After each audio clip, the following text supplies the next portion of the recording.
Assalamu alaikum. Chapter number 3 of Guyton, genetic control of protein synthesis, cell functions and cell reproduction को आज हम discuss करेंगे। तो सबसे पहले स्टार्ट करते हैं यूनिट से, जेनेटिक्स के यूनिट से। Gene,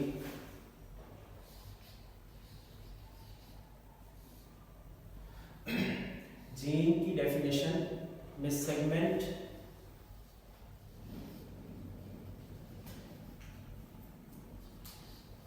of a long DNA molecule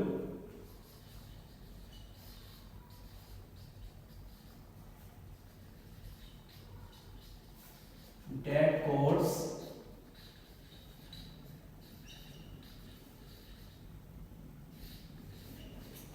for a specific protein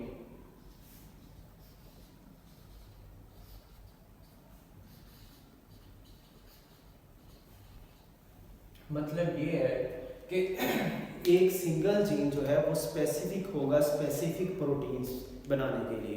ये नहीं कि एक सिंगल जीन जो है वो बहुत डिफरेंट टाइप्स की प्रोटीन्स बना रहा है, इस तरह बिल्कुल नहीं होगा। एक जीन जो है वो एक ही प्रोटीन के लिए स्पेसिफिक होगा।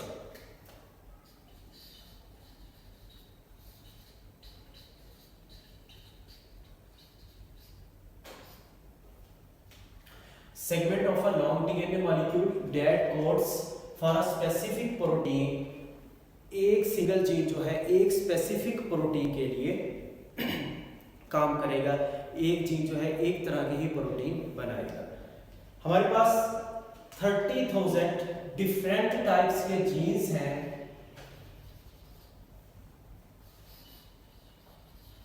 जो 30,000 डिफरेंट टाइप्स की प्रोटीन सिंथेसाइज करते हैं। 30,000 टाइप्स के जीन्स हैं जो 30,000 स्पेसिफिक प्रोटीन जो है सिंथेसाइज करवाते हैं। डीएनए जो है आरएनए की रेप्लिकेशन को कंट्रोल करता है।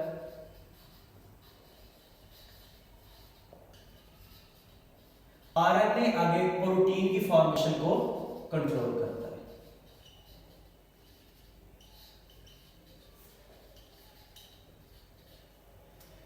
डीएनए आरएनए की रेप्लिकेशन को कंट्रोल करता है, आरएनए आगे प्रोटीन की फॉर्मेशन को कंट्रोल करता है। हमें ये सारा समझ आएगा जनरल स्कीमा के जरिए या सेंट्रल डोग्मा के जरिए कि किस तरह डीएनए की ट्रांसक्रिप्शन होती है, फिर आगे ट्रांसलेशन होती है और प्रोटीन बनती है।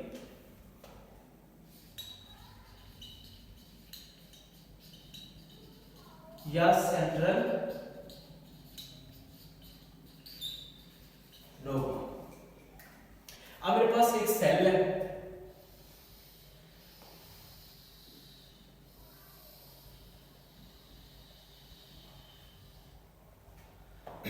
ये सेल में न्यूक्लियस,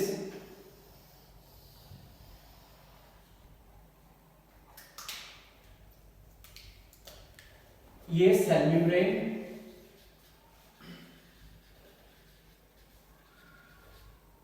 न्यूक्लियर इम्पेलर,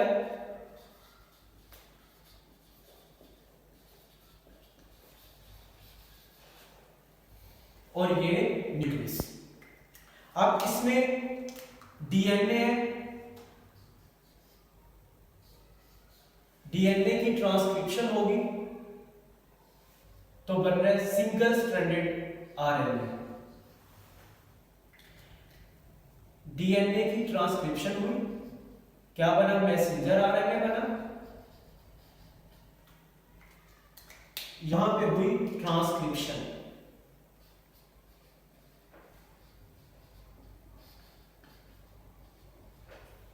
आगे मैसेंजर आरएनए जो है वो साइटोप्लाज्म में ट्रांसपोर्ट किया गया न्यूक्लियर पोर्स के जरिए। यहां पे हमारे पास पड़े हुए राइबोसोम्स, ये पड़े हुए हमारे पास राइबोसोम्स।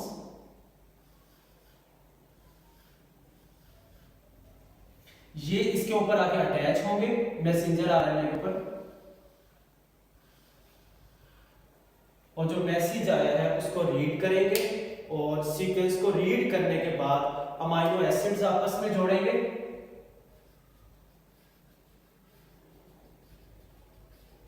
इस तरह प्रोटीन की जो है वो चेन बनेगी, पेप्टोन्स है, डाइपेप्टाइड्स है, फिर पॉलीपेप्टाइड्स।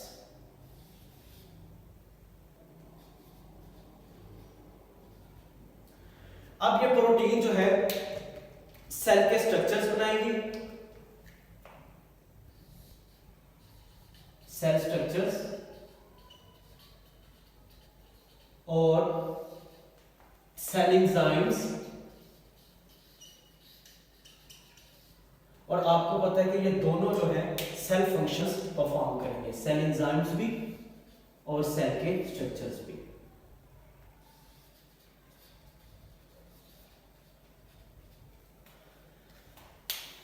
दरअसल मैं जनरल सेकेमा सेंट्रल डोग्मा की बात कर रहा था, जिसमें डीएनए की ट्रांसक्रिप्शन हुई, मैसेंजर आरएनए बना। मैसेंजर आरएनए जो है वो ट्रांसपोर्ट किया गया साइटोप्लाज्म में, वहां से आके राइबोसोम्स असेंबल हुए और उन्होंने जो है प्रोटीन सिंथेसाइज करवाई। अब ये जो प्रोटीन है ये सेल के स्ट्रक्चर्स बनाएगी, जितनी भी साइटोस्केलेटन वाले स्ट्रक्चर्स है, माइक्रोट्यूब्यूल्स, माइक्रोफिलामेंट्स, और इसके बाद सेल एंजाइम्स सिंथेसाइज करवाएगी, और फिर सेल स्ट्रक्चर और सेल एंजाइम जो है ये सेल के फंक्शन जो है परफॉर्म करवाएंगे। आगे चलते हैं न्यूक्लिक एसिड की तरफ।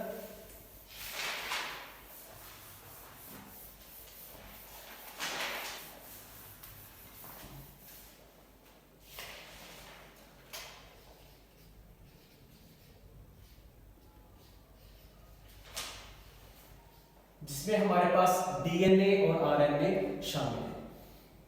दरअसल ये न्यूक्लिक एसिड कॉम्बिनेशन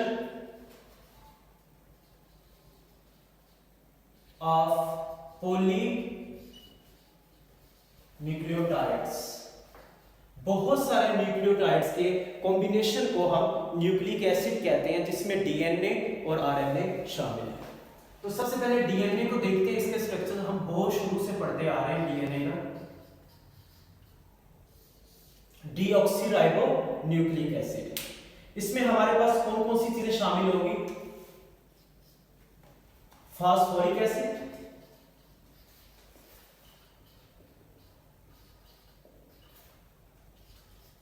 डीऑक्सी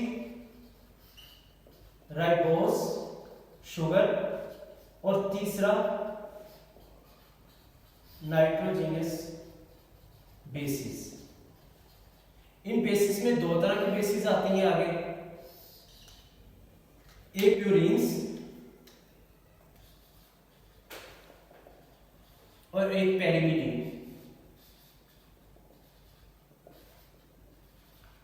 प्यूरीन्स में हमारे पास adenine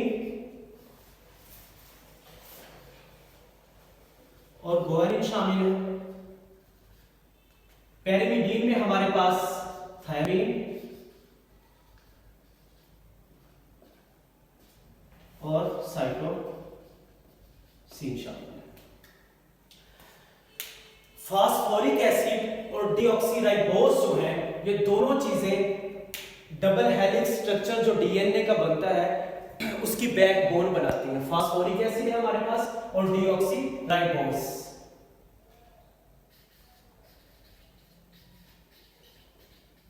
Phosphoric acid and deoxyribose form double helix of a DNA, which are the backbone of DNA molecule.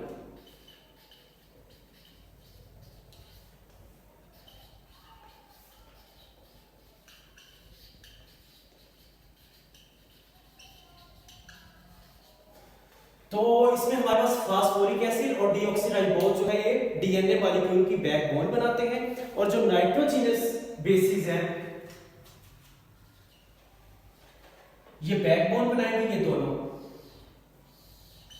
और जो हमारे पास नाइट्रोजनस बेसिस हैं ये उस हेलिक्स को जो है कनेक्ट करेंगे।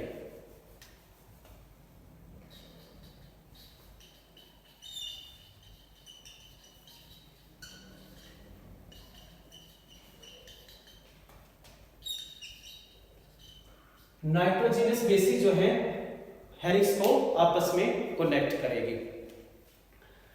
अब हमारे पास एक टर्म इसमें न्यूक्लियोसाइड है,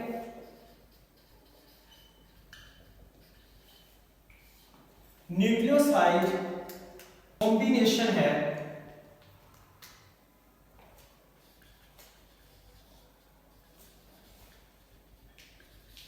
combination of a nitrogenous basis and deoxyribose। फिर एक टर्म हमारे पास न्यूक्लियोटाइड आती है,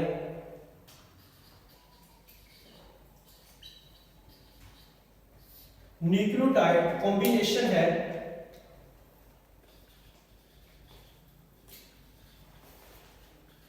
combination of a nucleoside and phosphoric acid। अब डीएनए के कौन से न्यूक्लियोटाइड्स हैं और आरएनए के कौन से न्यूक्लियोटाइड्स हैं? दरअसल मैंने न्यूक्लियोसाइड बताया कि ये कॉम्बिनेशन होता है नाइट्रोजनस बेसिस और डीऑक्सीराइबोस का। न्यूक्लियोटाइड कॉम्बिनेशन है न्यूक्लियोसाइड का और फास्फोरिक एसिड का। अब डीएनए के कौन से न्यूक्लियोटाइड्स हैं?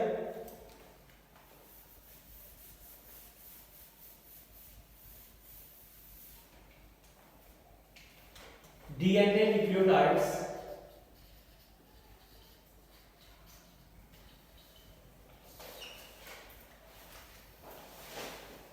Deoxy adenylic acid, deoxy cytidylic acid,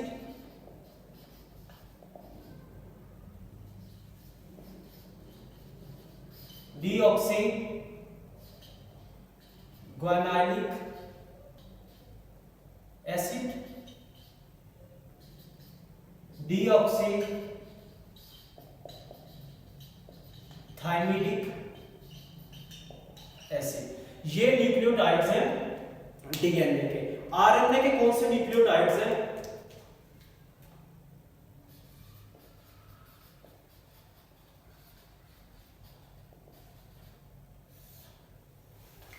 RNA के न्यूक्लियोटाइड्स में एडेनाइलिक एसिड,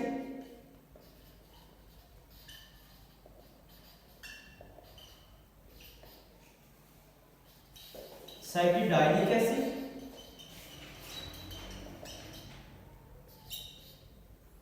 ग्वानाइलिक एसिड और एक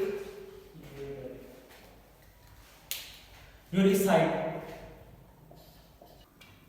तो इसके आरएनए न्यूक्लियोटाइड्स में एडेनाइलिक एसिड है, साइटिडाइलिक एसिड है, ग्वानाइलिक एसिड है और यूरिडाइलिक एसिड।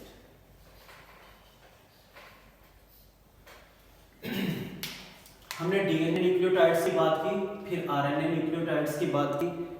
अब थोड़ा सा डीएनए का स्ट्रक्चर देखते हैं।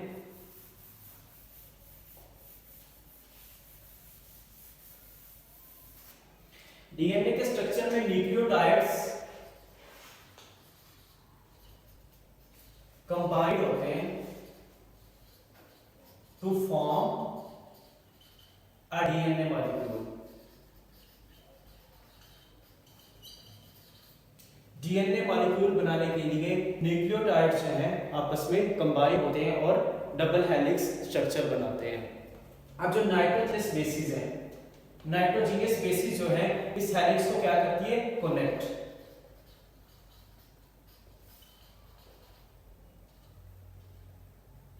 अब किस तरह करेगी?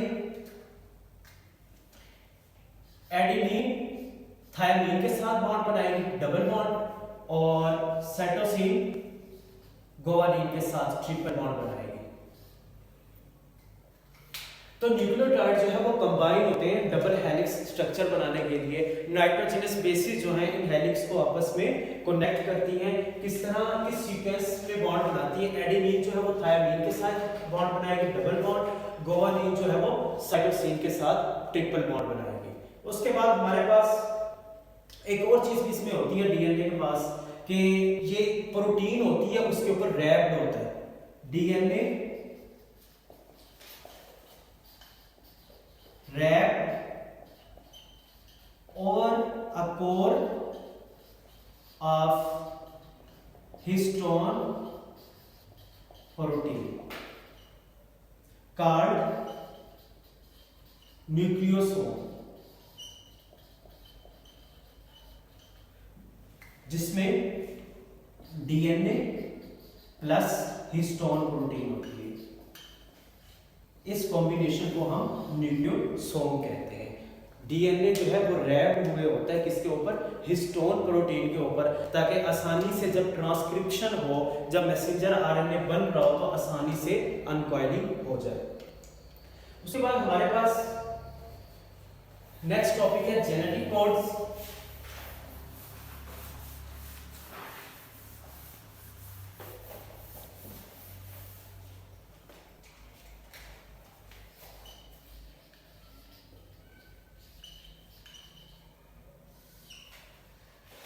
जेनेटिक कोड सीक्वेंस है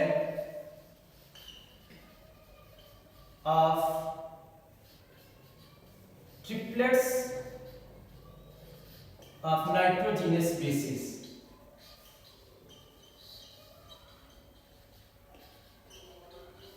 in DNA molecule।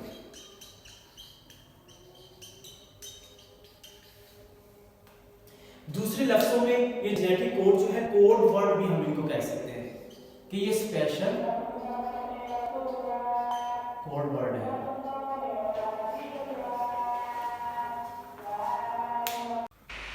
नेक्स्ट है हमारे पास जेनेटिक कोड। जेनेटिक कोड जो है सीक्वेंस होती है, sequence of triplets of bases in DNA molecule।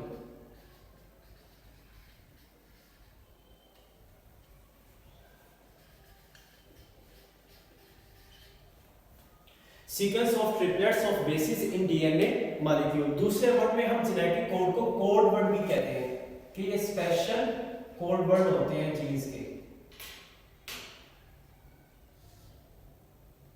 और ये जो कोड वर्ड है ये कंट्रोल करते हैं सीक्वेंस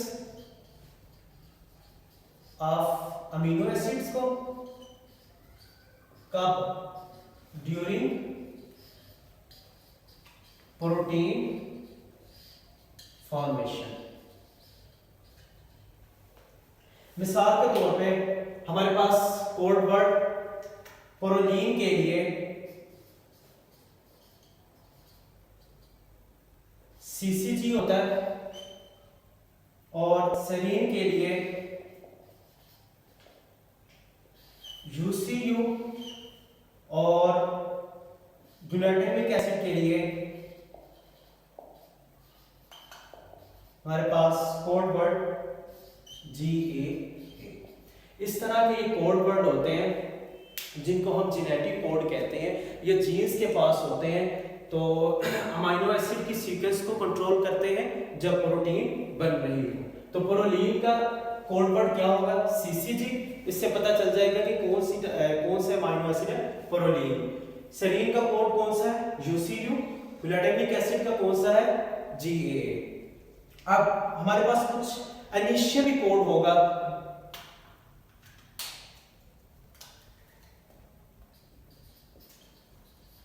इनिशियल कोड या स्टार्टर कोड।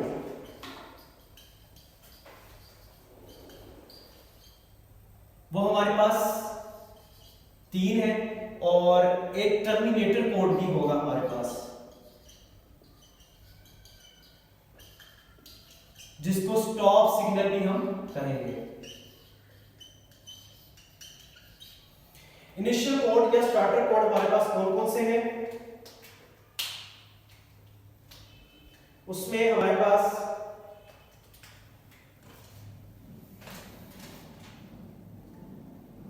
UAA है, UGA है और UAG है। और स्टॉप कोड हमारे पास कौन सा है? AUG। ये स्टॉप कोड है और इसको हम CI कोड भी कहते हैं और ये CT कोड भी कहलाते हैं। ये स्टॉप कोड है और ये स्टार्टर कोडान है या इनिशियल कोडान है, जिसमें हमारे पास UAA शामिल है, UGA शामिल है, UAG शामिल है। ये सारे इनिशियल कोड है। आपको इतना जरूर पता होना चाहिए कि इनिशियल कोड कौन से हैं और टर्मिनेटर कोड कौन से हैं। बाकी इतने 20 अमाइनो एसिड्स के तो कोडान हम याद नहीं कर सकते, इतना तो हम जरूर याद कर सकते हैं कि इनिशियल या स्टार्टर कोडान कौन कौन से हैं, वो 3 UAA, UGA और UAG। उसके बाद टर्मिनेटर कोडान या स्टॉप सिग्नल या स्टॉप कोडान कौन सा है? AUG। इसको आपने मस्ट याद रखना है।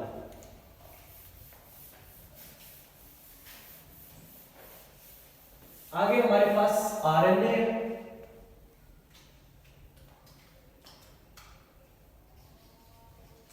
राइबोन्यूक्लिक एसिड, जो दरअसल combination of poly nucleotide, 4 types के पॉलीन्यूक्लियोटाइड होंगे जिसका वो कॉम्बिनेशन होगा, प्लस शुगर, पेंटोज शुगर। और ये सिंगल स्ट्रैंडेड होता है इसका स्ट्रक्चर। ये 3 टाइप्स के होते हैं। मैसेंजर RNA,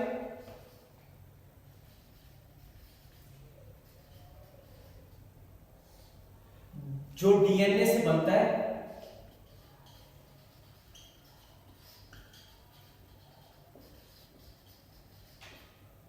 और उसके बाद दूसरा हमारे पास ट्रांसफर RNA। मैसेंजर RNA का फंक्शन देख लें, कैरीज करता है information, carries information, genetic information in the form of codon, जो स्पेशल कोड हमने पीछे मैंने आपको एग्जांपल दिए कोड्स की। Carries information in the form of codon from cytoplasm to nucleus. यही हमने पढ़ा है ना कि DNA की ट्रांसक्रिप्शन होती है, मैसेंजर RNA बनता है। मैसेंजर है तो सारी बात मैसेज लेके जा रहा है, तो ये फिर मैसेज क्या है? जेनेटिक इंफॉर्मेशन है जो वो कैरी करके लेके जा रहा है। कहां से? न्यूक्लियस से साइटोप्लाज्म की तरफ। सॉरी मैंने गलत लिख दिया, न्यूक्लियस टू साइटोप्लाज्म।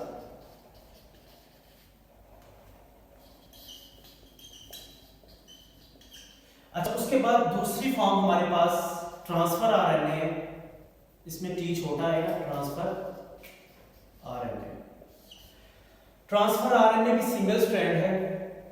ये एक्टिवेटेड अमाइनो एसिड्स को ट्रांसफर करता है, एक्टिवेटेड अमाइनो एसिड्स को ट्रांसफर करता है किसके पास? मैसेंजर RNA के पास या राइबोसोम्स के पास। ट्रांसफर टू मैसेंजर RNA, ताकि राइबोसोम जो है वो असेंबल हो और प्रोटीन सिंथेसाइज हो। उसके बाद हमारे पास राइबोसोमल RNA है।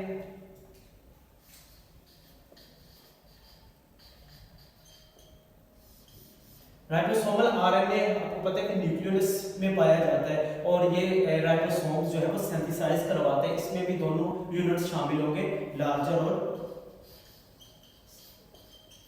स्मॉलर सब यूनिट्स। और ये राइबोसोम्स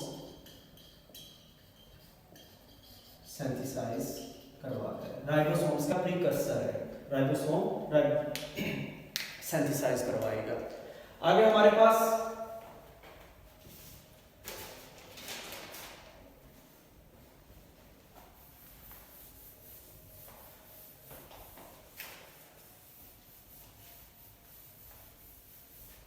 कोडॉन है।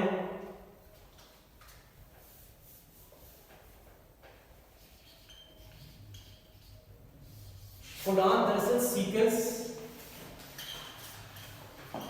Of triplets of bases in messenger RNA. ये मैसेंजर आरएनए के पास होंगे ये codon, in messenger RNA, messenger RNA जो क्रॉसपोंडिंग हो गए to the DNA, corresponding to the DNA molecule. हमारे पास 64 टाइप्स के कोडॉन्स होते हैं। कितने टाइप्स के? 64 टाइप्स के कोडॉन्स होते हैं, जिसमें 61 कोडॉन्स जो होते हैं वो फॉर अमीनो एसिड्स के लिए होते हैं, और बाकी जो 3 कोडॉन्स हैं वो आपके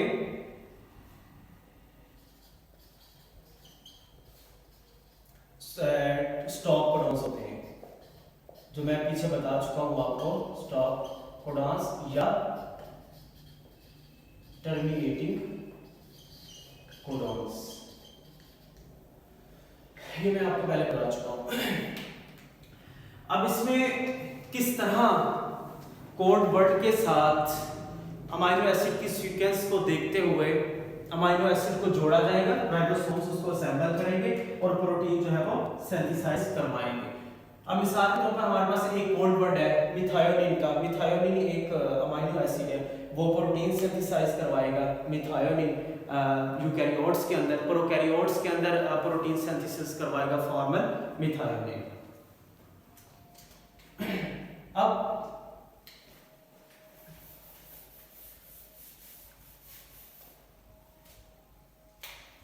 मेरे पास ये मैसेंजर आरएनए, इसके ऊपर यहां से स्टार्टर कोडॉन जो है वो AUG है, और इसके ऊपर राइबोसोम्स अटैच है। इसको सॉरी मैं थोड़ा सा नीचे करके बनाता हूं मैसेंजर आरएनए को।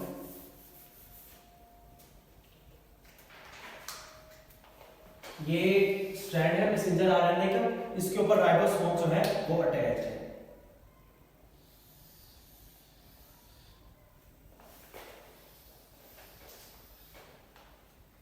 ये यहां जहां से असेंबल हो रहे हैं, स्टार्टर कोडॉन कौन सा है? AUG। AUG स्टार्टर कोडॉन है। अब जो ट्रांसफर आरएनए वो अमाइनो एसिड्स को ट्रांसफर करेगा राइबोसोम्स के पास।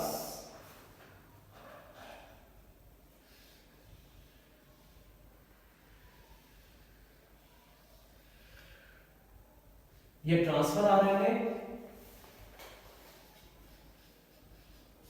जो अमाइनो एसिड्स को राइबोसोम्स के पास ट्रांसफर करेगा। अब उस सीक्वेंस को वो पढ़ेंगे, वो रीड करेंगे, फिर उसी सीक्वेंस में जो है वो प्रोटीन सिंथेसाइज होगी। अब मिसाल के तौर पर मेरे पास कौन कौन से आते हैं इधर? 20 टाइप्स के अमीनो एसिड्स आते हैं।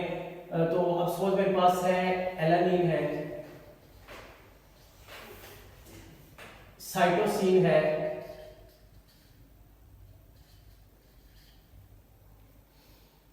उसके बाद मेरे पास हिस्टिडीन है, फिर मेरे पास एलानिन है,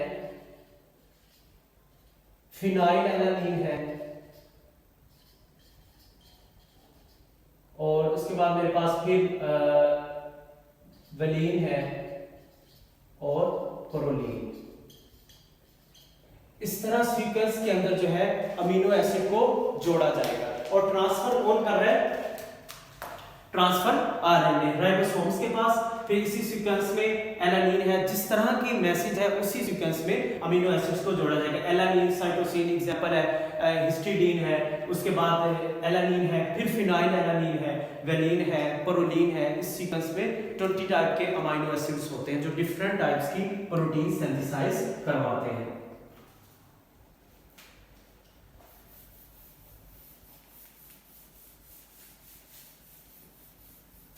नेक्स्ट हमारे पास बहुत ही इंपॉर्टेंट टॉपिक